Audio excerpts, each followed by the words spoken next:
You're listening to Live from the Backroom on 1061 Flip FM. We are joined today by Jordan Robert Kirk. He is an artist out of Idalou. We thank you very much for joining us, Jordan. Yes, sir. Thanks for having me. So, Jordan, tell us a little about yourself. I've been growing up around this area my whole life, around Crosby, Lubbock County, even a little bit of Floyd County.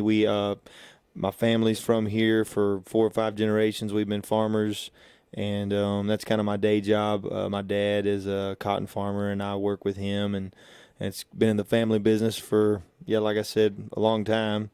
And I got a wife, Hartley. We've been married about 7.5 years, and we just had our third child. He's 5 months old. Wow, congratulations. Thank you. So we stay really busy, and we have a lot of fun, and I'm also a country singer, and that's kind of my passion, I guess, outside of everything else.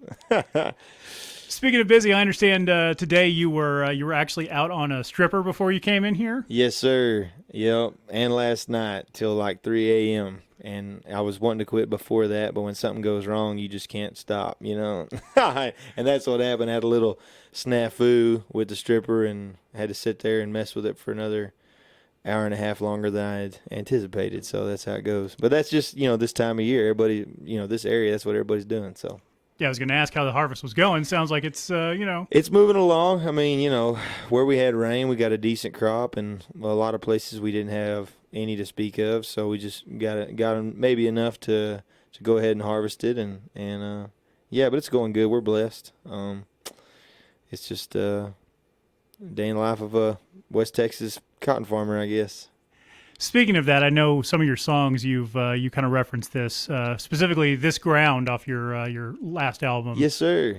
So, kind of walk us through. Are you writing as you're out there? How did something like that come about? That song, or just well, that one is it's kind of half true. It's like two truths and a lie kind of a thing. It's funny. I wrote it talking about 40 cents a pound cotton prices, and we're not quite there, but cotton was a lot higher when I wrote that song, and I was talking about when times are really hard, and just about every cotton farmer has to take out a large operating loan every year, and I was kind of thinking about that, and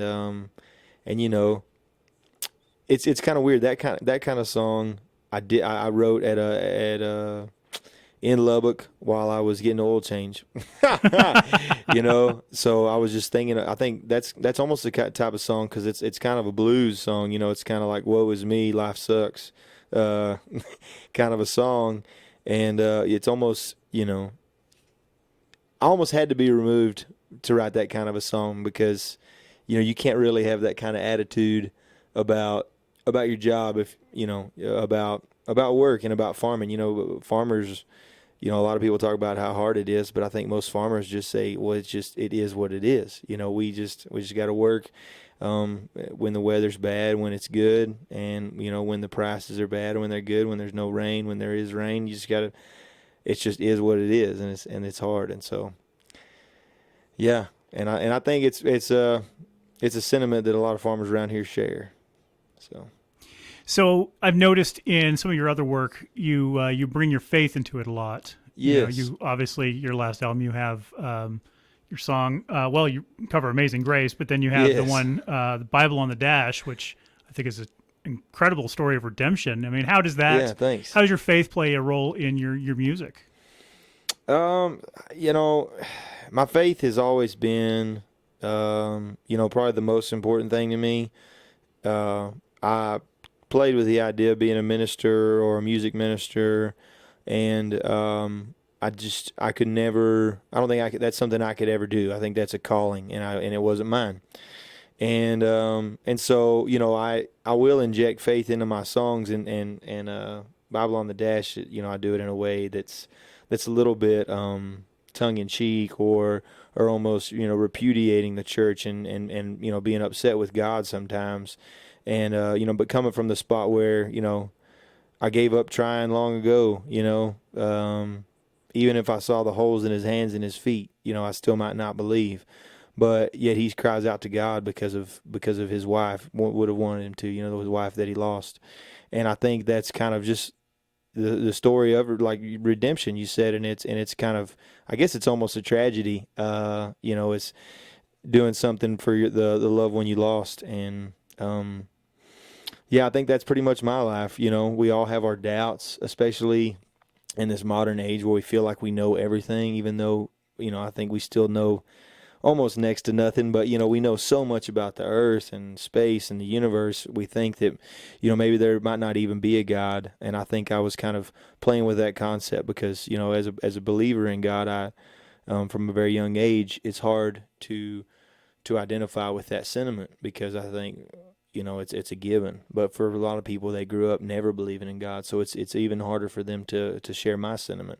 So I'm trying to show that side of it, I guess. I think about it daily because life is short, and you want to take advantage of every opportunity. And for me, that's Jesus, and that's allowing God to use me and doing my best just in everything, I guess.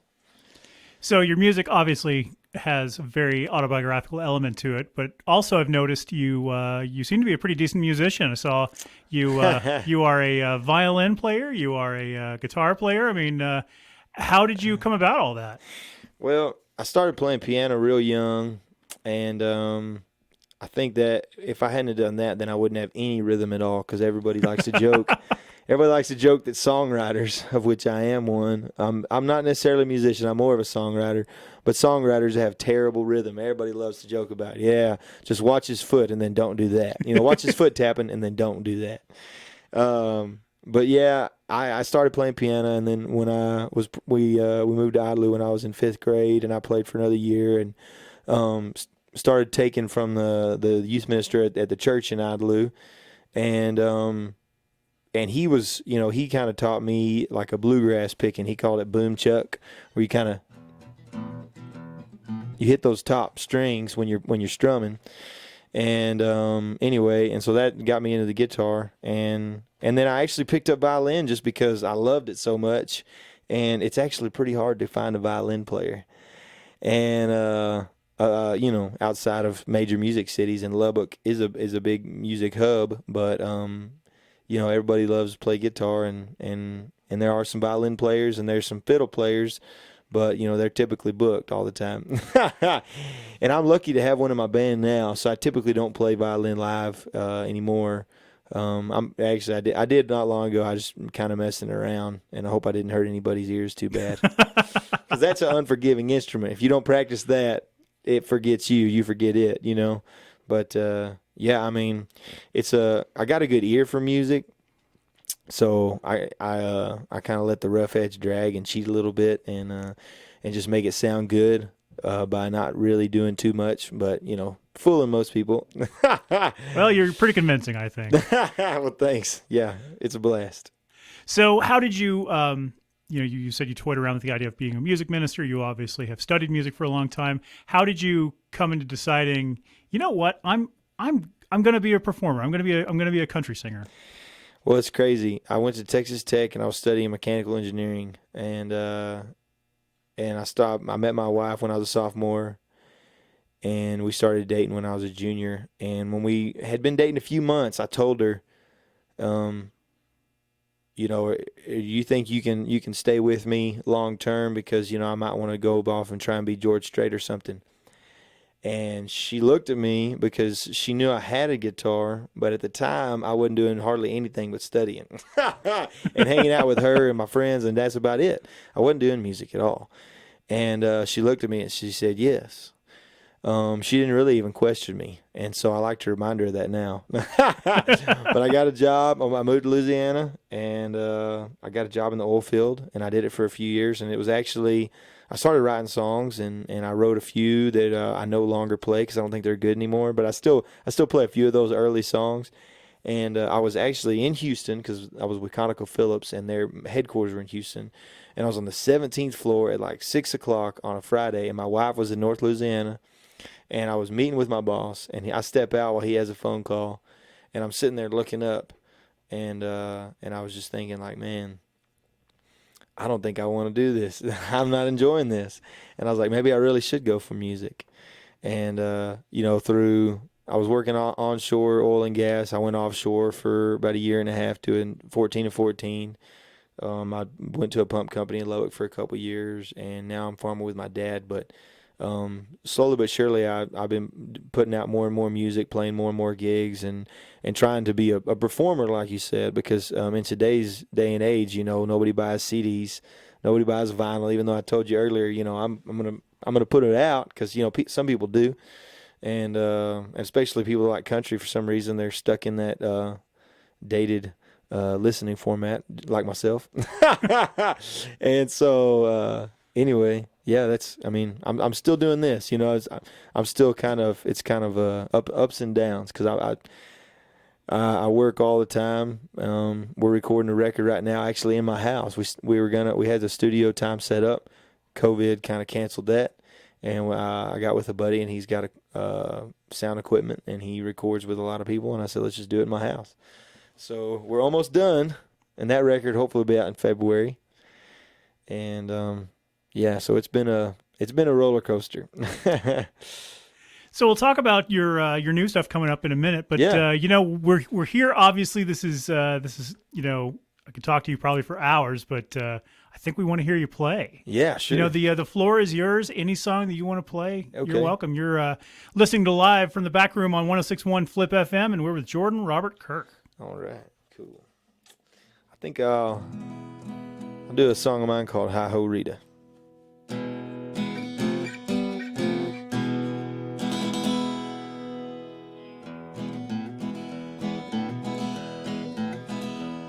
Well, hi ho Rita, my senorita, standing outside the grocery store. She had a hard time just trying to make a dime. Caught my eye and I want some more. Well, my first word was cotton, hers was algodón.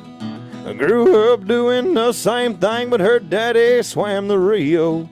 I don't know what she ever saw in me, but oh, I tell you what, her kisses are so sweet. Well, hi ho Rita, my senorita, standing outside the grocery store. She had a hard time just trying to make a dime. Caught my eye and I want some more. Well, there I was a grocery shopping off of Highway 114, replenishing my month's supply, hard liquor and saltines. She been selling peaches, I'd been a long time alone. Well, I bought every piece from that woman, took 'em all back home. Well, hi ho Rita, my senorita, standing outside the grocery store. She had a hard time just trying to make a dime. Caught my eye and I want some more. Well, last year Becky left me, some hombre out in Reno. She stole my car and broke my heart, but I still wear my ring though. Rita is a Mexican, I'm gonna make her a Texan.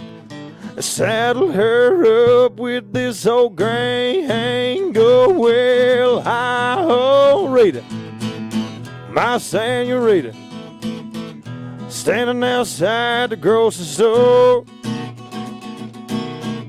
She had a hard time just trying to make a dime. She's mine forever, have me more.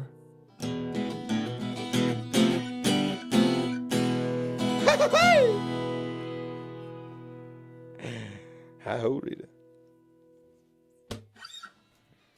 You're listening to Live from the Backroom on 106.1 Flip FM. We are joined with Jordan Robert Kirk.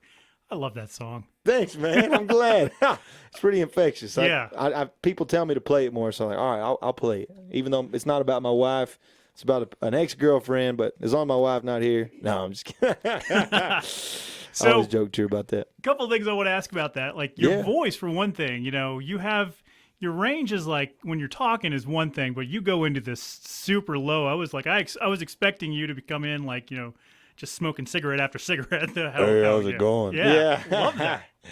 Yeah.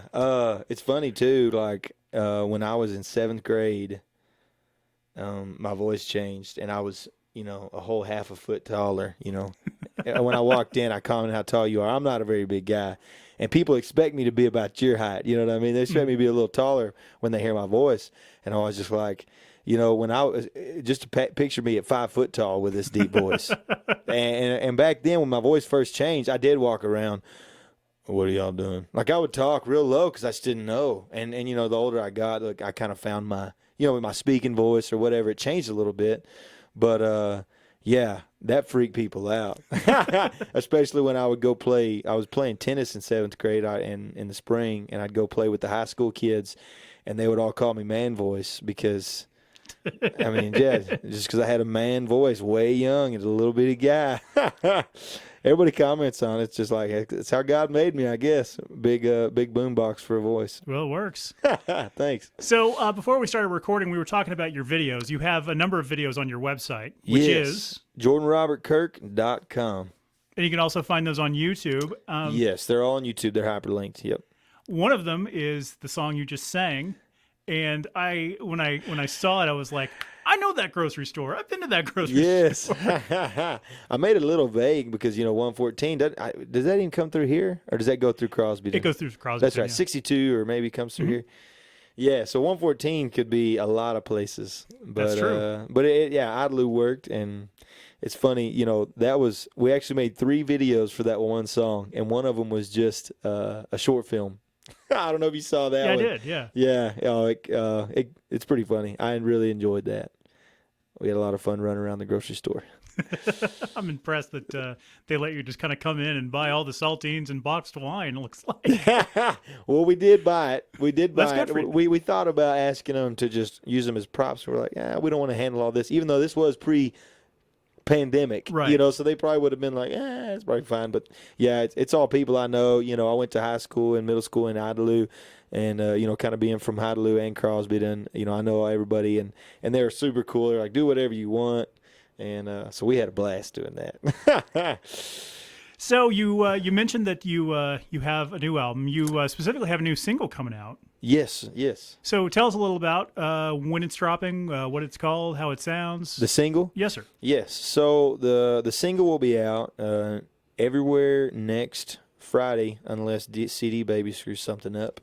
It apparently hasn't though, but it'll be out next week. It's kind of a song about a couple going through hard times. It's called "Takes You Home," and it's just anyway. I don't want to get too much into it because it wasn't personally autobiographical, but it was biographical about some close friends of mine who were going through a hard time, and I was kind of talking to them about it, and one of the things is too, being in a small town, you can't keep secrets, and I hate that. And so, I don't want to out anybody on that.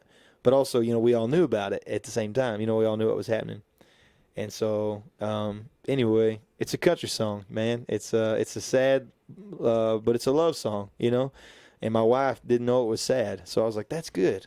I thought it was just drink yourself to death kind of sad. And she's like, no, there's a really sweet sentiment in it. I said, well, good. I hope a lot of people get that too. Because I guess different songs mean different things to different people, and I guess hopefully that's a sign of a good song that people take different things from it and still love it for what it is, for what they see it as. So anyway, and we will start playing that song this afternoon. Actually, I'll add it to our playlist, and so awesome. Add it to after the interview here. We will we'll attach it to this interview when we put it online. So awesome. Go and check it out. Yes, sir. Name of it again is Takes You Home. Takes You Home. By yes, Jordan Robert Kirk. So be looking for that, ladies and gentlemen. Yes. So let's go back a little bit. You you're from this region. Yes. You talked about Lubbock being kind of a music city. Yes.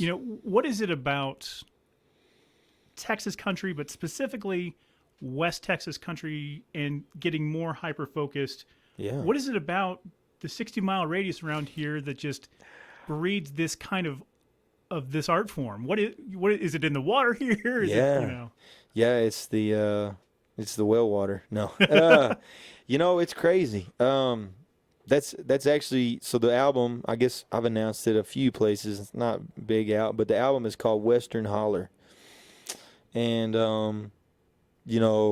I've been big time influenced by bluegrass, and bluegrass talks about the hollers of Kentucky, which is technically like a hollow valley, and those places in the mountains that nobody wants to go, or it gets dark.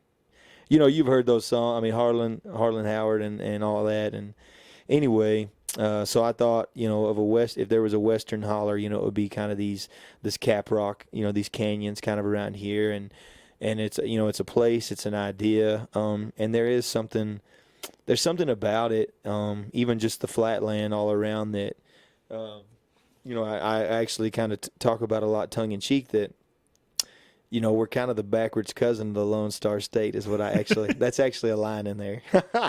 And we are, people love to hate on Lubbock. They love to hate on, this region. Like, oh, it's just so boring. There's nothing to do. And growing up here, I've always just been like, dumbfounded by that, that assertion, because I'm just like, man, there's so much more to do here than living in the city, because of all the things I like to do, And so when I try and get my city friends who come out to this area, and just show them like, these are a lot of things we like to do, just outdoor stuff. And music is a big form of entertainment. And, I don't know what it is about the inspiration, because, Buddy Holly is like, worldwide, and people still come to Lubbock just to see where he grew up, and he died, I would have died by now if I were him. I'm 30. I just turned 30, and he died, I guess late 20s. I think I should have looked that up before. But, and then Waylon Jennings and then, the Flatlanders and Joe Ely and Terry Allen and recently all these Texas country bands that either from Lubbock or call Lubbock home after coming to school here. I don't know what it is. A lot of people say it's just boredom, so we write more songs. Sit around and write songs because we're so bored. And I've heard that number of times. That's part of it. That's part of it. I guarantee it. And part of it, it goes. I think there's what I get at in my song is there's a part of the culture that we still have here that in West Texas that a lot of the rest of Texas has forgotten. And I think it's an older culture. I think it's like it's almost sacred, and I think it's becoming less so. But it's unspoken. It's tradition, but it's just a sentiment of I'm not gonna give up. And times are hard, but I'm tougher than that. I'm tougher than anything. And it's crazy how common that sentiment is. From I guess from the poorest of this region to the absolute top tier rich folks. It's just in our blood. And something about that. It's a little bit of like I call it like West Texas exceptionalism, like American exceptionalism. Mm-hmm. It's like in a lot of ways we're like, well, we're better than y'all. We think that even though they think the exact opposite. And so I don't know. I do explore that a little bit in my record, but mostly in the title track, yeah, Western Holler. I'm glad you asked that question. So anyway, yeah. So you talked about some of the influences you've had. What would you say, or who is your greatest influence as far as musically? Oh man, that's really tough. Probably my top two, are actually people, and I guess that's probably another just small town West Texas thing. My youth minister, teaching me a lot of bluegrass, and then continues. His name is Matt Thagerson, by the way. I guess I could just call him my friend because I still talk to him a lot. But he's a pastor now, and his family's a bluegrass family. His grandpa was a fingerless fiddler, still is, I think. He doesn't have fingers, but he plays the fiddle with his nubs. Wow, pretty cool. Thagerson, I forget his first name. you know, and then probably the other biggest influence would be my cousin, which is so weird. When we were trying to nail down my influences for my EP with Scott Ferris, who I recorded with in Lubbock, amazing. I would always recommend Scott to anybody who wants to record a record in Lubbock or anywhere else. But anyway, he kind of pinpointed some of these actually. You know, he said, "I hear a lot of blues in your singing. I hear a lot of blues influence in the way you sing, especially, but also in a little bit of your songwriting." I was like, "I really don't know any blues." And then I was like, "Well, actually, you know, my cousin was a one man band blues guy, and growing up, he put out 3 or 4 CDs, and then I would sit there and listen to him on repeat on my little Discman, you know, and." And I was like, I guess, I mean, he said, no, that's it. And he went and listened. He was like, man, you sing a lot like him, too. You sing like a blues singer. And it's funny, too. You know, my cousin was this white boy from Colorado Springs, but he just got so deep into blues. And even, you know, pre-YouTube, so he had to learn it himself. He couldn't watch a guy teach him, well, like I do, you know, or like it's so easy to do now. And anyway, he died about 9 years ago, right before I started really getting into music. So that's been a kind of another huge, almost kind of an incentive maybe, or an inspiration. You know, like he was regionally doing really well. He got to open for BB King and some pretty big names, but you know, he hadn't quite, you know, broken through to maybe getting outside of his region and start selling out a lot of places. And I think, you know, I want to do that, and I want to kind of have his influence and his name. But, you know, I guess the low-hanging fruit influences, Johnny Cash, Waylon Jennings, all those guys that when I started out singing, you probably would have thought I was like an impersonator, because I would sing their songs and I would sing it like them before I really found my own voice. And Merle Haggard, you know, actually Merle might be one of the biggest, just because when I found out that he was also such a big songwriter, which I think Lubbock and this area, and especially me personally, prides ourselves in being songwriters as well as singers. And some, you know, they can't sing at all, so they say I'm just a songwriter. And they get up and they can sing pretty good, but they act like, I'm not a singer, but yeah, I'm a songwriter.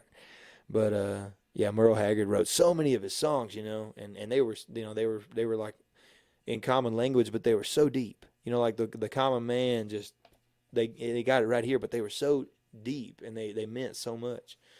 So yeah, Merle is another huge one. I don't know, that's probably a half dozen right there, but I could go on and on. I mean, that's a great I'm list. You know, music fan like yourself, I'm sure. You know, I mean, you ask like what's your favorite song or what's your favorite artist, like, man, well, today that's hard to pin down. Yeah, today, or you know, always. Yeah, that's good. All right, so we end the show. We have people sing 2 songs. First one is obviously one that they wrote. Second one is something that they just love to cover. If something that you, every time you go out and play, you're just like, I'm going to do this song. And we open the floor to you to perform whatever you want. Awesome. Yeah, well, I do. I had a fiddle player for a hot minute in Lubbock, and I wanted to play Amazing Grace, and he told me, you can't play Amazing Grace in a bar. And I said, watch me. But he had a little bit of a point, and so I was like, well, if I change it up a little bit, I bet I could play it in a honky-tonk and get away with it. So this is my version of Amazing Grace. It's actually the one that I put on my record, on my EP. So it's Amazing Grace.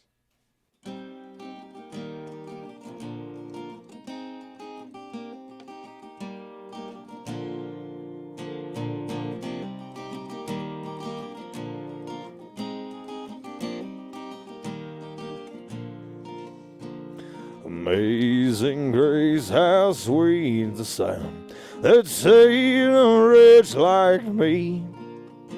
I once was lost, but now I'm found. Was blind, but now I see.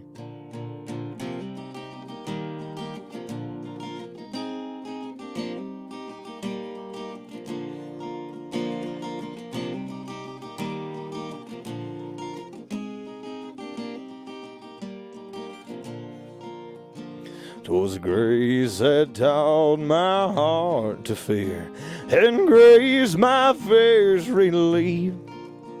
How precious did that grace appear the hour I first believed.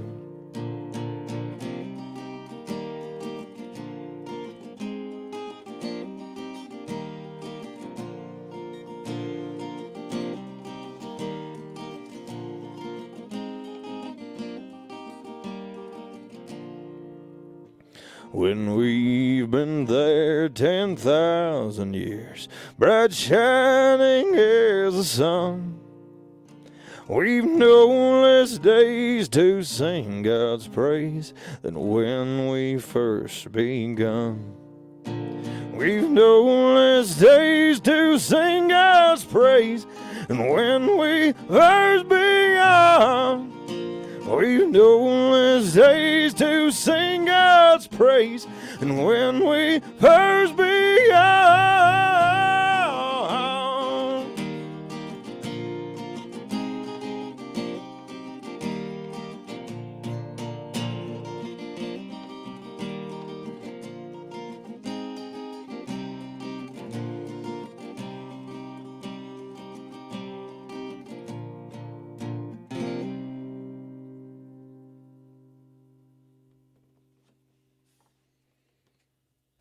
You're listening to Live from the Backroom on 106.1 Flip FM. This is Jordan Robert Kirk.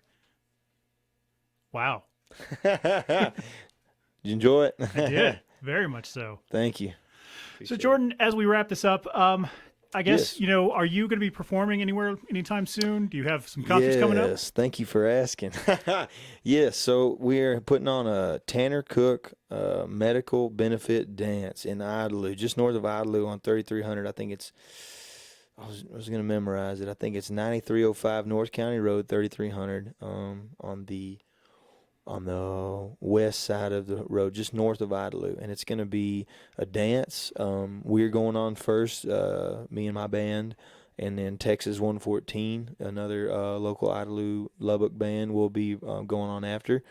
And we are raising money for my friend Tanner Cook. He had when we were actually in the state quarterfinals in 2008, and we graduated together. And he got a concussion, and then had seizures, and had a lot of problems. And he's gotten a lot better, but he's still getting better. And there is a treatment that he's gonna go get, and it's not covered by insurance. So we're raising money for that this weekend, and we're going to be playing everything we know, the kitchen sink. We're going to be playing a lot of country hits, and we're going to be dancing. It will be socially distanced to keep everybody healthy, and we're going to have plenty of dancing room and plenty of hand sanitizer everywhere, I guess, just to be on the safe side. And we'll be raising money for that. You can check out that event at jordanrobertkirk.com, and then there's also ways you can donate there. If you want to just donate but can't attend. And that's coming up on the 7th of November? This Saturday. Okay. Yes, sir. That's right. And it'll start around 7 and go till about 10, I think, about 3 hours. And anyhow, yeah, we're excited. Well, Jordan, it's been a pleasure. We thank you very much for joining us today. Yes, sir. Thanks for having me. Anything else you'd like to plug? Yeah, just y'all go follow me on all the social medias and all the streaming services and whatever you listen to, and get ready for that next single to drop. But I guess you're going to hear it here first on 106.1 Flip FM, and I am pumped for that. I've been listening to y'all for a long time, like I said, so I'm really, really glad to be in here today. So we appreciate you, Jordan. Yes, sir. Jordan Robert Kirk, and this is Live from the Back Room on 106.1 Flip FM.